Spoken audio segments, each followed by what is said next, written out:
Hey everybody, and welcome to Out Today and What I Missed for February 27th, 2026, my final week of coverage for February 2026. Full disclosure, I am recording this one well before February 27th, as if everything goes right, by the time that you're hearing this, I will have extracted a broken tooth out of my mouth, and I will be out of commission for a little bit, so I wanted to take time to be able to recuperate, but I still wanted to be able to show off some great music, and today we really do, with 17 new albums, 10 that are out today, 7 that I missed along the way. Let's get into it. First up, we have Assignment with the End Comes Silence. The long-running German progressive power metal band returns with their 6th album in 23 years. It's been quite the 6 years since their previous album, but the band has taken the time to refine everything that works about the band and hone in on their catchiest elements and create an album that is filled with technical ability, soaring vocals, and gorgeous melodic solos, and it makes the band truly stand out. The production on this one strikes hard, and it has everything that you want to be able to match the quality of the music. If you need your fix of bands like Symphony X, Evermore, Timeless Fairy Tale, and Chaos Frame, Assignment is doing the progressive power metal genre proud.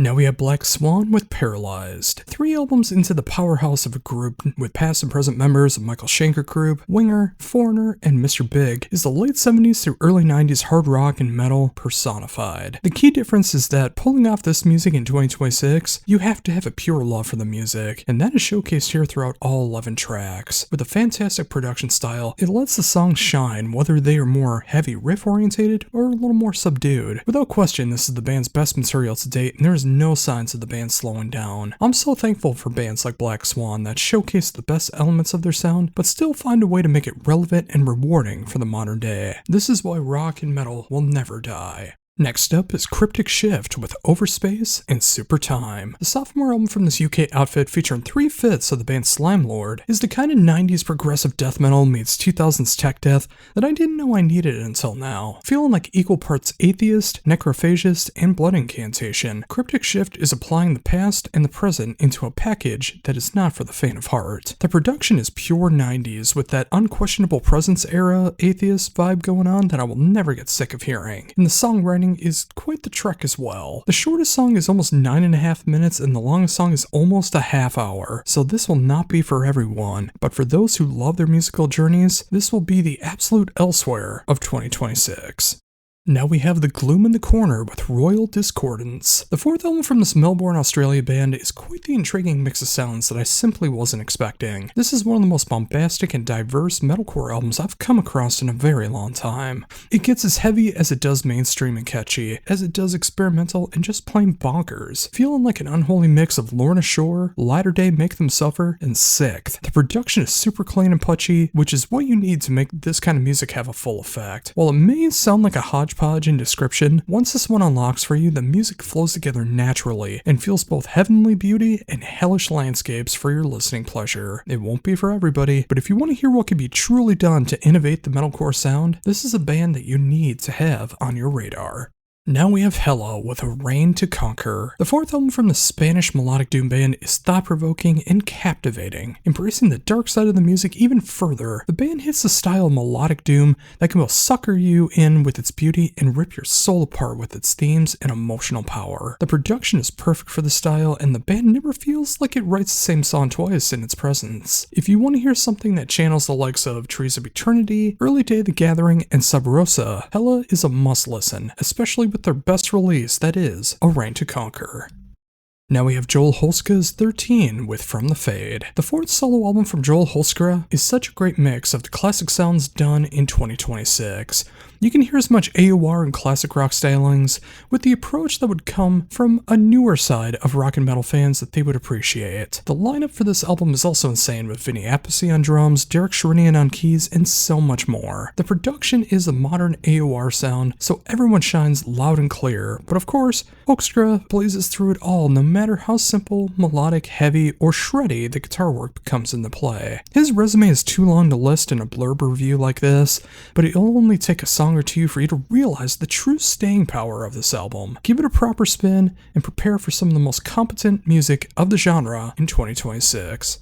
Now we have Locus Noir with Shadow Sun. Straight up, this is going to be my goth album of the year unless somehow something beats this. Ben Demon of one of the most underrated bands of the 21st century, Cybreed, takes a stab at gothic music, and it feels so hauntingly beautiful as it does authentic and painfully accurate. The production feels like modern day with enough classic callbacks to make this more than a nostalgia trip. The songwriting channels everything from Typo Negative to Sisters of Mercy to middle era Paradise Lost, making them fall in love with every track and reminding why you love the style with every spin. This is a masterclass of the style of goth in every sense of the genre, and I will be singing its praises till the end of the year and beyond. If you want to hear what is probably going to be the goth album of the year, check out Locus Noir in all its glory. Here we have a band name that I hope I get right, but I feel like I'm gonna mess it up.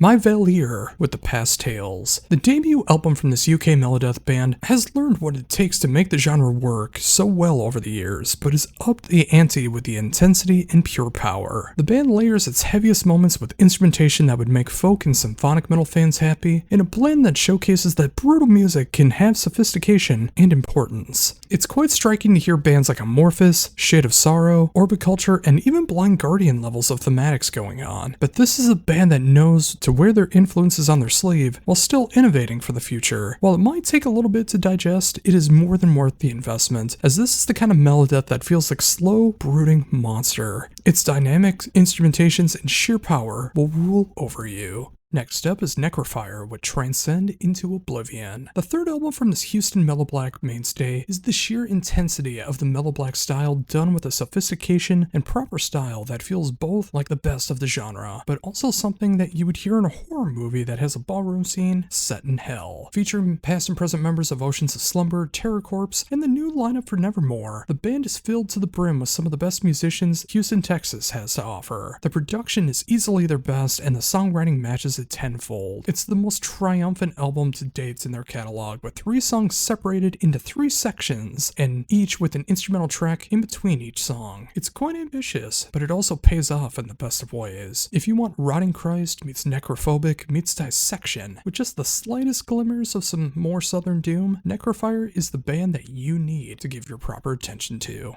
Next up is otherwise known as a Wilhelm scream with Cheap Heat. I'll keep this one short and sweet as the album turned out to be. 10 songs, just under a half hour, and filled to the brim with what makes this Massachusetts band work for over 27 years. From the fast and furious riffs to the more subdued moments, to those moments that'll break open a pit no matter where you are. The production is just what it needs to be for this to be effective, and the songwriting is fun and filled with meaning. It's just great to see that the band's 8th album has not let up in quality or momentum in any way. This is absolute perfection.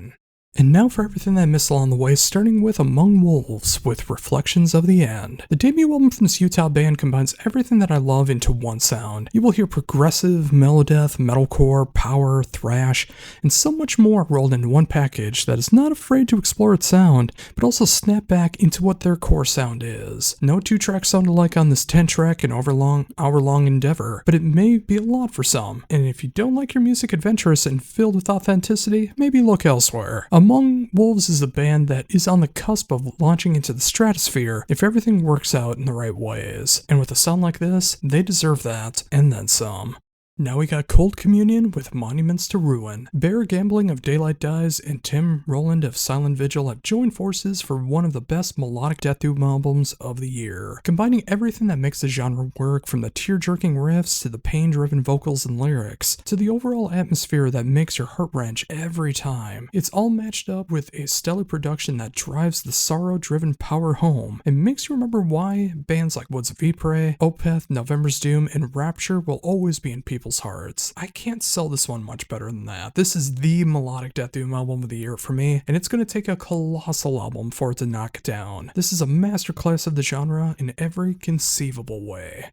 Now we have Exhumed with Red Asphalt. This might be the most fun Exhumed album to date. Every song deals with being on the open road in some way, shape, or form. The album just hits everything that I've ever loved about the band, but it's done to a new level. With as much love for the classic gore metal sound on display, the band also incorporates much more groove into the sound that makes you want to go full speed ahead on the highway, but brings things back enough to remind you that if you do, you may face your demise in numerous ways. It's 10 tracks and 36.5 minutes of horror horror-filled love letter to the open road. It's everything that you want it to be and more. Always support Exhumed.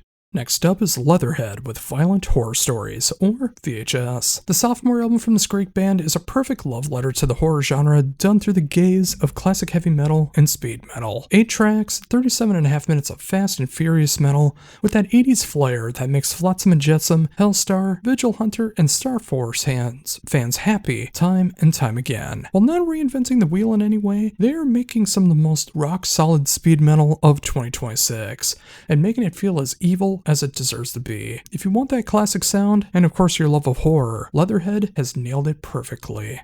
Next up is Love Bites with Outstanding Power. 5 albums in 9 years from this Japanese band showcasing the pure ferocity that the speed, power, and heavy metal genres can still have, all while making the best music possible in the process. The band has always been fun, and this is no exception. Every track, no matter the tempo, is memorable and worthy of being played live with a raw but human production style, and some of the best musicianship that you're going to hear in this genre, done with an authenticity you simply can't fake. I also gotta add how sick the double bass and guitar fills are on this one. Every time that you hear them, it just makes you smile from ear to ear. The genre is meant to be fun, and no one does it quite like Love Bites anymore. Go check them out. Now we have Silent Deep Ocean with Essence of Existence. The 6th album in 2 years, and no, this is not an AI band, from this duo featuring Gregory Hickey, formerly of Spine Furnace, and Tahina Spazova, one of my favorite funeral doom bands, Destruction of Orion, is back for 2026 with some of the best music of their catalog. Richie does almost everything on the record, both behind and in front of the production board,